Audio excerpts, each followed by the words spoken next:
La situation occidentale est catastrophique. De moins en moins de gens arrivent à se rencontrer. Les moyens de rencontre se limitent à des applications de rencontres détestées et détestables. Les femmes ont des exigences qui frôlent l'inatteignable et les hommes sont prêts à tout pour obtenir l'attention d'une femme. Trop pauvre, trop laid et trop seul, pour certains, le célibat n'est plus un choix. Alors c'est bien beau de produire une analyse perspicace, mais si elle ne contient pas de plan d'action, sa valeur sera limitée.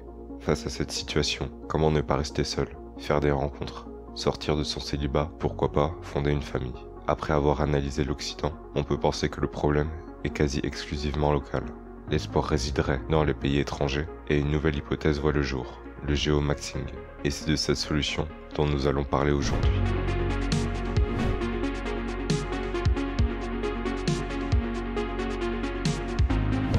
Dans les cultures modernes, nous grandissons en croyant au mythe de l'amour pour la vie.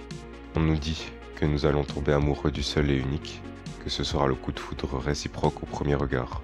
Nous apprenons que le chemin de l'épanouissement est pavé d'une seule union glorieuse. Mais les rêves d'histoire d'amour à la Cendrillon se terminent souvent après un examen approfondi de la situation. On a déjà exprimé à plusieurs reprises quels étaient les problèmes du marché et quelles étaient les conséquences. Pour faire simple, le prix de la femme est en pleine inflation. Les hommes perdent en pouvoir d'attraction et la e-génération subit de plein fouet la récession sexuelle. Seuls les hommes les plus désirés parviennent à obtenir une relation, principalement grâce à des facteurs externes. Pour les moins désirés, il ne reste plus qu'à miser sur le long terme, en faisant croître progressivement sa valeur, celle de statut social et les ressources, toujours dans l'espoir de trouver une compagne à la trentaine. Mais même eux auront des difficultés à trouver une femme qui leur convient à ce moment-là. Ils auront l'impression que le peu de femmes disponibles n'en valent plus la peine, et qu'à moins de vouloir servir de distributeur de billets pour de jolies jeunes filles, et quelques femmes un minimum intéressantes avec de la valeur sont déjà prises ou resteront seules de préférence, se passant dans nos moyens. À quoi bon faire des efforts si ce n'est que pour se coltiner ce qu'il reste d'une femme décadente et débauchée, cette même femme qui vous aurait rejeté des années plus tôt. L'homme moyen va connaître la misère durant sa jeunesse, et s'il fait croître sa valeur, il verra difficilement des femmes avec lesquelles il pourra passer le reste de sa vie. Leur investissement n'aura mené à rien. Que nous reste-t-il à faire? Quelles sont les solutions? En fait, la thèse géomaxing est assez simple. La situation occidentale n'est pas internationale. Encore loin de la modernité du confort apporté par les nouvelles technologies, les populations étrangères auraient des habitudes sociales et amoureuses différentes. Les femmes et les hommes sont plus traditionnels, les couples sont pensés pour durer. Quelques pays maintiennent un marché viable des relations hommes-femmes. Cet aspect est intéressant, mais ce n'est pas la principale source de motivation. Si vous cherchez Paradise for Single Men sur YouTube, vous tomberez sur cette vidéo. On voit des hommes, pas au top physiquement, se faire accoster, draguer par de jolies jeunes filles. Le paradis des hommes célibataires serait Pattaya en Thaïlande. Cette vidéo n'en est qu'une parmi tant d'autres sur YouTube, avec différents endroits du monde. Les Philippines, le Japon, la Corée. Beaucoup d'endroits offriraient un endroit agréable à vivre, où les relations sont possibles et faciles, même pour les hommes moyens. En termes plus génériques, le géomaxing soutient l'idée qu'il suffirait d'aller dans un pays d'Asie ou d'Amérique latine afin de maximiser ses chances de trouver un partenaire. Cette pratique est communément appelée géomaxing ou C-maxing, que nous pourrons traduire par maximisation géographique et maximisation en Asie du Sud-Est, puisqu'en changeant de localisation géographique, on maximise ses chances et son bénéfice sur le marché des rencontres. Afin de faciliter la suite, on utilisera l'expression géomax ou délocalisation pour des raisons qu'on abordera plus tard. L'utilisation du terme exogamie est appropriée puisqu'en opposition à l'endogamie, elle désigne pour un individu le fait de rechercher un conjoint à l'extérieur de son groupe social, ici d'un pays. Pour synthétiser, le géomax consiste en l'abandon d'une activité de rencontre nationale, le transfert de cette activité vers le marché étranger et potentiellement l'import de la femme rencontrée à l'étranger vers le territoire national. La délocalisation comprend différentes pratiques et ne doit pas être confondue avec du simple tourisme sexuel, dont le but est d'avoir des rapports avec des prostituées dans des pays où la prestation est low cost ou qui légalise la pratique. Pour reprendre la théorie, il suffirait donc de sortir des frontières pour côtoyer des femmes là où le marché est encore viable. Tous les pays ne permettent pas aux hommes occidentaux de faciliter la rencontre et de maximiser leurs chances sur le marché. Les pays du monde arabe, comme l'Arabie Saoudite, ne sont pas vraiment mieux qu'en France, ils sont peut-être même pires. Les pays d'Afrique, d'Amérique du Sud et surtout d'Asie du Sud-Est, au contraire, sont les pays les plus intéressants. Pays généralement émergents ou en développement. Une carte créée par les membres de la communauté de Rougevie nous présente même les pays où il serait plus ou moins facile d'accéder au sexe. Nous nous concentrerons donc sur ces pays que nous pourrons qualifier de pays de réception. Si le problème est exclusivement occidental, que le marché étranger est différent, que la tradition est une valeur encore respectée et que les femmes sont entreprenantes. Alors c'est la belle vie pour les hommes locaux, non? Pas vraiment en fait. Beaucoup de ces pays partagent des caractéristiques avec nos pays. Les incels, les applications de rencontres, la pornographie, les relations sans lendemain sont des choses qui existent partout. Le Japon est le pays où les relations hommes-femmes sont certainement les plus désastreuses. Taux très important de célibataires et de virginité, taux de naissance extrêmement bas. Il ne faut pas croire que les pays de réception sont intégralement composés de populations paysannes et de fermiers qui vivent loin de la modernité. Les grandes villes sont au contraire tout à fait modernes. S'il y a effectivement une réussite occidentale dans les pays d'Asie du Sud-Est, par quoi peut-on l'expliquer quand la situation sociale ne suffit pas? Les préférences raciales et l'analyse économique des relations le permettent. Quand bien même le marché extra-occidental est différent, cela ne nous éloigne pas pour autant de notre nature. Nous cherchons en tant qu'humains à maximiser nos chances d'avoir une descendance viable. Les femmes cherchent aussi bien un homme qui saura subvenir à leurs besoins qu'un homme haut de gamme avec de bons gènes. La chose importante à remarquer, c'est que les ethnies n'ont pas les mêmes préférences ethniques. D'après une étude, parmi les femmes asiatiques ayant une préférence raciale, c'est-à-dire 73% d'entre elles, 6% d'entre elles ont une préférence uniquement pour leur ethnie et 40% d'entre elles rejettent les hommes asiatiques, alors que seulement 11% d'entre elles rejettent les hommes blancs. Les femmes asiatiques s'accordent avec toutes les autres femmes pour dire que les hommes asiatiques sont moins désirables, accordant une préférence marquée pour les hommes blancs. On pourrait quand même douter vis-à-vis du fait que ces études soient américaines, réalisées en Amérique, donc que l'environnement influence potentiellement ces décisions. Mais en réalité, une étude sur des étudiants étrangers révèle qu'il existe une hiérarchie des préférences ethniques chez eux, très similaire à la hiérarchie occidentale, à condition de suspendre la barrière de la langue et de la culture. La plupart du temps, cette différence culturelle peut jouer en votre faveur, puisqu'elle vous distingue du reste du marché et peut susciter un intérêt, tandis que la langue n'est pas vraiment un problème, à condition de parler anglais et de le comprendre. C'est donc tout naturellement qu'on peut se dire que si les hommes asiatiques sont si peu désirés, le marché asiatique des rencontres représente un marché très intéressant pour les hommes blancs moyens qui rencontrent difficilement du succès en Occident. Un marché où les hommes locaux sont très peu désirés et où être différent sera remarqué et apprécié. Ensuite, il faut comprendre quelque chose économiquement. Le coût de la vie est plus élevé dans les pays développés que dans les pays émergents et encore davantage par rapport aux pays en développement. Cela signifie que tout coûte plus cher en Occident que dans le reste du monde. $1 en France ou $1 en Russie ne correspond pas du tout au même pouvoir d'achat, c'est-à-dire à la même quantité de biens que l'on peut acheter avec ce dollar. Par exemple, en Russie, le prix d'un Big Mac est de 1,36 $, alors qu'en France, le prix d'un Big Mac est de 4,95 $. Avec 5 $, on peut acheter 3 Big Mac en Russie et qu'un seul en France. Le pouvoir d'achat est différent, on parle de parité de pouvoir d'achat. On peut se dire que les choses sont moins chères en Russie et donc qu'ils ont la belle vie, mais le prix des choses est différent parce que les gens ont un revenu différent. Le revenu moyen en France est 5 fois plus élevé qu'en Russie. En fait, le prix des choses va s'aligner sur le salaire des gens. La vie n'est pas plus facile, elle est plus ou moins identique. En France, le seuil de pauvreté est de 1063 € par mois, alors qu'en Thaïlande, le revenu moyen est de 433 € par mois. Les pauvres en France ont un revenu supérieur au revenu thaïlandais moyen. La pauvreté des Français se justifie par le fait que le coût de la vie est plus élevé, donc les choses coûtent plus cher en moyenne en France qu'en Thaïlande, bien qu'un pauvre Français gagne bien plus qu'un Thaïlandais moyen. Là où les choses vont se différencier, c'est lorsque l'on sort de ses frontières. Si les biens et services coûtent moins cher en Russie, les Français ont alors intérêt à acheter là-bas, plutôt que d'acheter localement. Les Français importent. Le raisonnement est identique pour les entreprises qui se délocalisent dans des pays où le coût de la vie est faible. Pourquoi employer des Américains alors qu'on peut employer une main-d'œuvre 5 fois moins chère? La stratégie idéale pour un individu est d'avoir un revenu occidental tout en consommant en dehors de l'Occident, et pour une entreprise de produire hors de l'Occident et de vendre aux Occidentaux.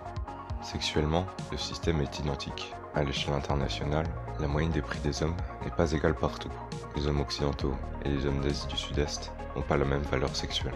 Pour rappel, la valeur d'un homme est définie par son LMS, Look, Money, Statue, en français, physique, argent et statut. Même si, sur le marché national, ces caractéristiques varient selon les individus, cette variabilité est encore plus grande à l'échelle internationale. Si on compare les hommes, non pas par rapport aux autres hommes présents sur le marché local, mais en tant que groupe, entre les différents pays, leur valeur moyenne est inégale.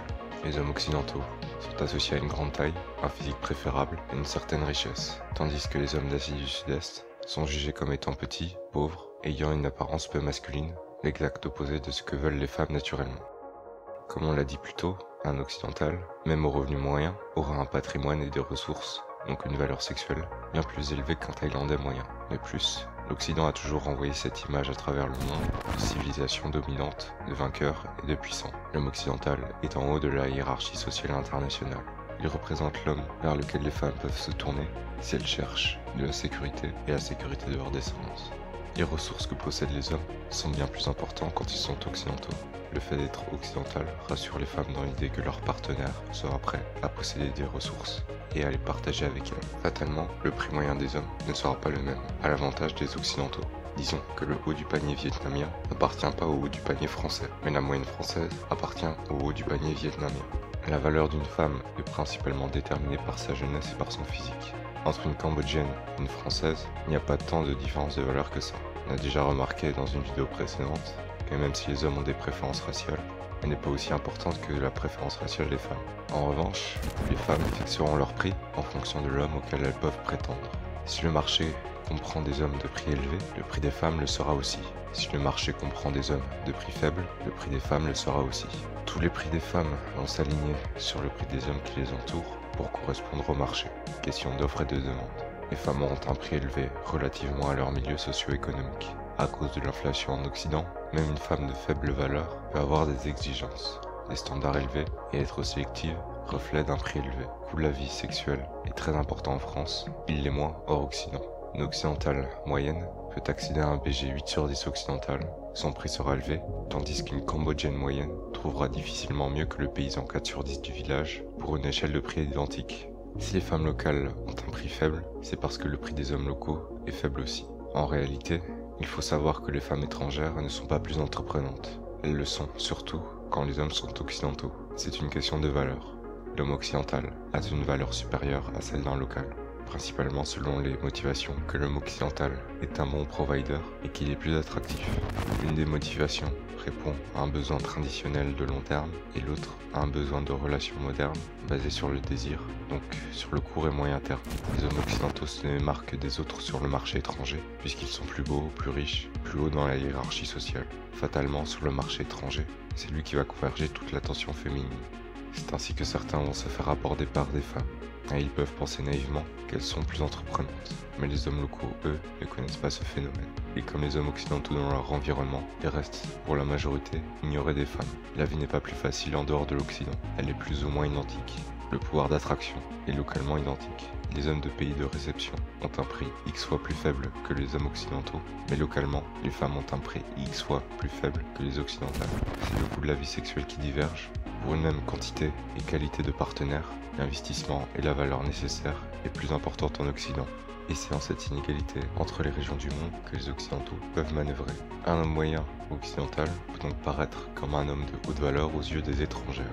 Le rapport de force s'inverse. À l'étranger, votre pouvoir d'attraction augmente. Le coût de la vie sexuelle est plus bas. Vous aurez donc plus de succès sur le marché du long et court terme. Et c'est en ça que la recherche d'un partenaire à l'étranger est intéressante. Et une solution contre la solitude des hommes de basse valeur. Un homme occidental de valeur moyenne qui ne pouvait accéder qu'à très peu de femmes pourra accéder à des femmes de haute valeur et multiplier le nombre de ses conquêtes. Il y a un clair avantage compétitif à déplacer ses activités sexuelles dans un pays de réception. C'est ainsi qu'un modèle économique se dessine, la délocalisation des Occidentaux. On parlerait de délocalisation pour parler de l'action de quitter son pays pour rejoindre un pays étranger. Le géomaxime dont on parle consiste en une délocalisation des hommes occidentaux vers les pays d'Asie du Sud-Est. En somme, si des gens vont trouver une femme hors de l'Occident, c'est pour les mêmes raisons que les entreprises se délocalisent en Asie. C'est moins cher. Une entreprise se délocalise parce que la main-d'œuvre est 3 fois moins chère. Un homme va en Asie du Sud-Est parce que les exigences sont 3 fois moins élevées et lui sont favorables. Les rencontres en Asie du Sud-Est seraient un moyen presque garanti d'acquérir une petite amie si on a de l'argent, que sa taille est au-dessus de la moyenne, pas trop moche et blanc. Là, il ne s'agit pas simplement d'accéder à un marché et d'obtenir 2-3 rendez-vous, mais carrément de pouvoir converger toute l'attention féminine.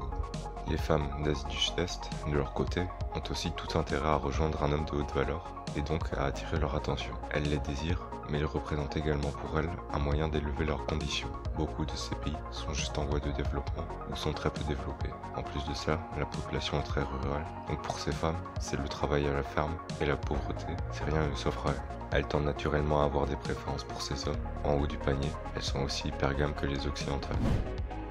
Alors, qu'est-ce que l'on peut retenir déjà? La mondialisation des rapports hommes-femmes n'est que la conséquence du marché libéral, et c'est quelque chose que l'on pourra voir se démocratiser à l'avenir. Beaucoup d'hommes ne trouvent plus leur place sur le marché occidental, et certains aimeraient, ne serait-ce que pouvoir sortir de leur célibat involontaire. Les offres présentées et le modèle du marché étranger permet non seulement d'échanger convenablement, mais pour certains cas, de connaître l'opulence. Différents facteurs font que les Occidentaux sont très avantagés sur le marché, notamment le statut social, physique et les ressources, bien supérieurs à la moyenne de ces pays. Dans la mesure où vous remplissez un minimum ces caractéristiques, la théorie veut qu'il soit garanti de trouver un partenaire, que ce soit dans une vision à court ou à long terme. Prochainement, on traitera des conséquences et des inconvénients de l'exogamie. Par conséquent, il ne faut pas prendre cette analyse telle qu'elle. Il faudra venir la compléter avec les aspects négatifs de l'exogamie. On pourrait parler des heures de chaque pays et de leurs spécificités. Cependant, ce serait extrêmement long. D'un pays à l'autre, les variables diffèrent et difficile d'en faire une analyse globale sans généraliser. Je pense qu'il était toutefois nécessaire d'aborder une solution sans se détourner des faits et des connaissances que l'on a des relations hommes-femmes. Il y a des solutions malgré la situation. Tout n'est pas noir ou tout blanc. Et dans un monde rempli de misère et d'incertitude, c'est un grand réconfort de savoir qu'au final, il y a une lueur dans les ténèbres.